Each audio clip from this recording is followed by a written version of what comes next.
YouTube channel. Today I'm going to talk about 6 books that I read in March and April. And this will be my second wrap-up video. So let's do this.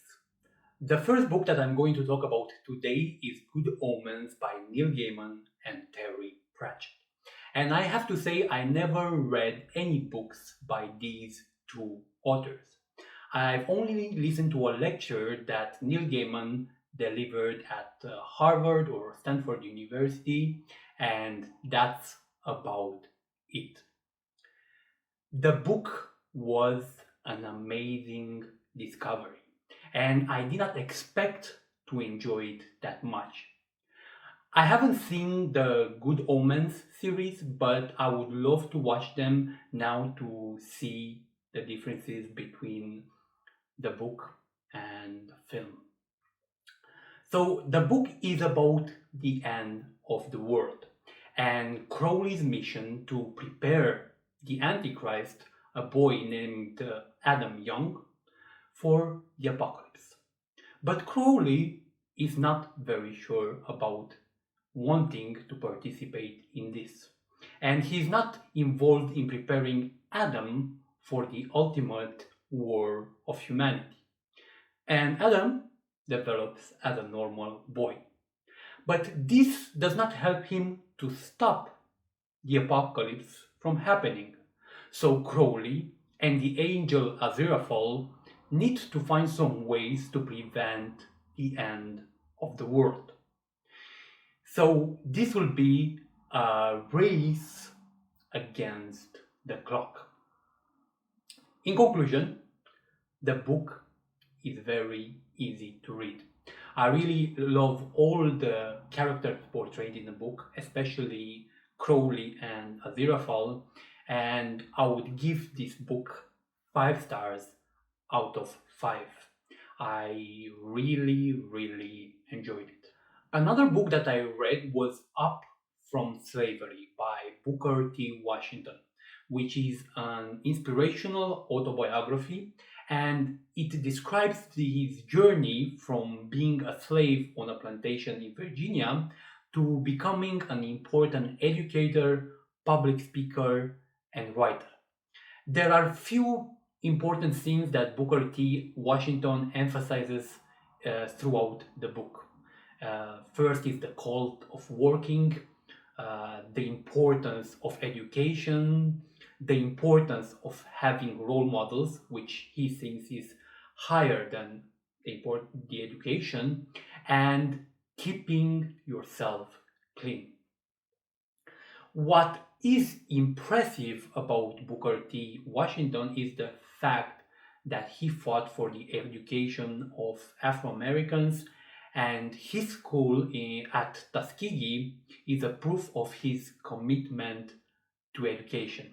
He believes that if he can do this, others can do it as well. The thing is that I would give this book only 3 stars out of 5 because sometimes I felt that there are too many insignificant details in this book. Another book that I read was The Handmaid's Tale by Margaret Atwood.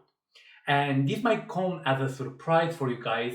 I have to say this book was a disappointment because I did not feel that I was part of the story.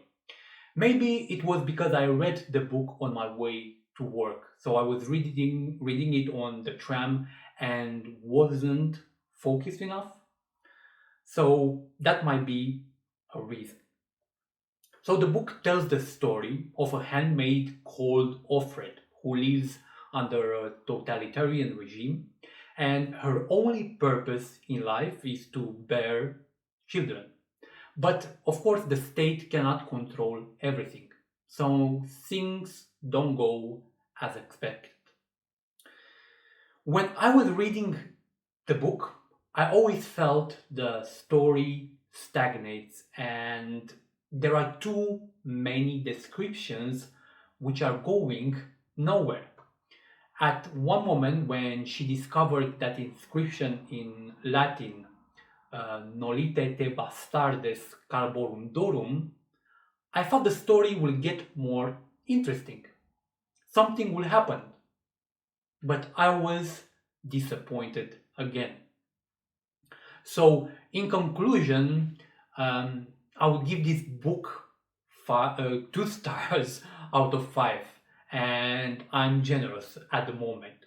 But I promise I will reread it, and maybe I will watch the series, and maybe my opinion will change. In April, I started with a book by Albert Camus, The Myth of Sisyphus. And The Myth of Sisyphus is a philosophical essay about the problem of suicide and if this type of action is legitimate or not.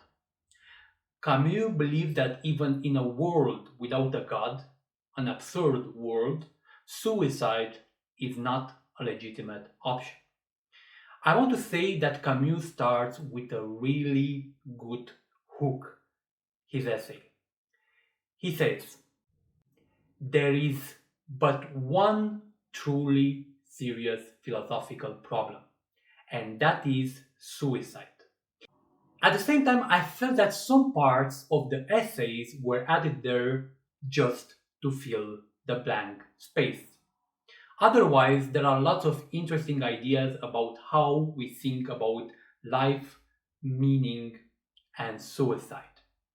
Camus observed that the absurdity of the modern world was captured by the writers of the 19th and 20th centuries, figures like Dostoevsky, Kierkegaard, Heidegger, and so on. The French writer suggests that we should look at Sisyphus, the absurd hero, when we think about the absurdity of the modern world and suicide. There, he believes, we can find a happy man. Even if he's doing a repetitive and absurd thing, by raising that rock again and again, Sisyphus still believes he has some sort of purpose. So, in conclusion, what Camus is suggesting is that even if life disappoints us and becomes absurd and we don't have anything to live for, we shouldn't resort to suicide. That's not a solution. It is definitely a book worth reading if you have an interest in philosophy. And I also have to say, it is in this very serious essay, Camus has time to be funny as well. Because we're going through these tough times, I said to myself, I have to read a book about pandemics. And I got this book written by Jonathan D. Quick, who is a physician and a professor at Duke University. So the book talks about the threat of epidemics and how we can solve these issues. In the first part of the book, Jonathan Quick provides 7 ways that states and governments can reduce these threats. So I will read these 7 ways. 1. Bold leadership at all levels. Second, building resilient health system. Third, 3 lines of defense: prevention, detection, and response. 4. Timely and accurate communication. 5. Investing in smart innovation. 6. Spending wisely before epidemics erupt. 7. Mobilizing civil activism. There is a lot of talk in this book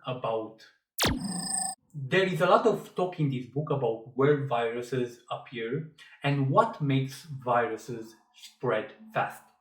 The author observes that there is a high risk of getting viruses from animal farms, where animals are bred for meat.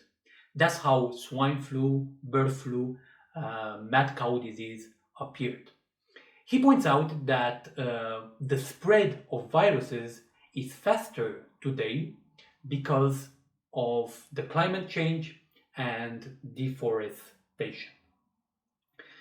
In conclusion, Dr. Quick suggests that to become better at fighting epidemics, we have to develop new vaccines, fast tests, genetic mapping of viral threats, and global early warning system, and as well mosquito control. So if you want to have a better understanding about what is happening at the moment with the coronavirus pandemic, get this book. The last book that I read in April is A Brief History of Mankind by Yuval Harari. So before reading this book, I heard mixed opinion about it, and that's why I decided to read it.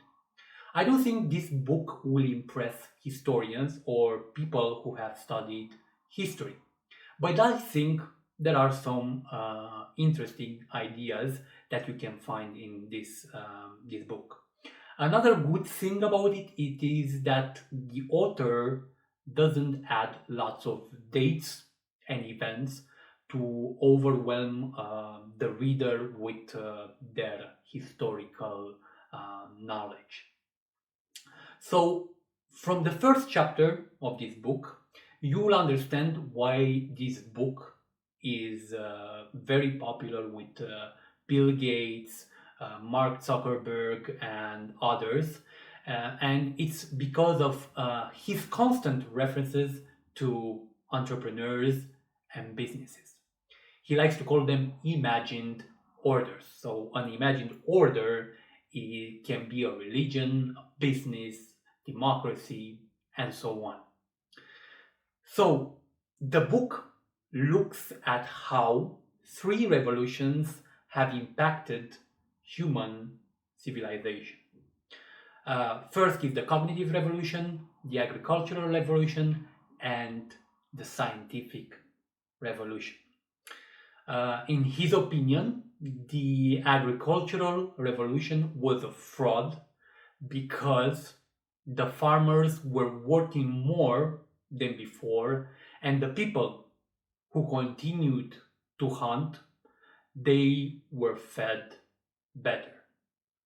As I said, the book has some interesting things to say about different historical events and periods, but nothing that would impress a historian.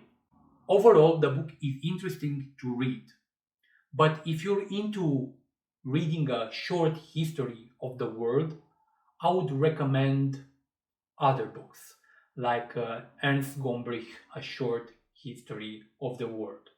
And I would give this book 3 stars out of 5. And of course, that is the end of my wrap up. If you enjoyed this video, don't forget to hit that like button, add a comment, and subscribe to my channel to see new videos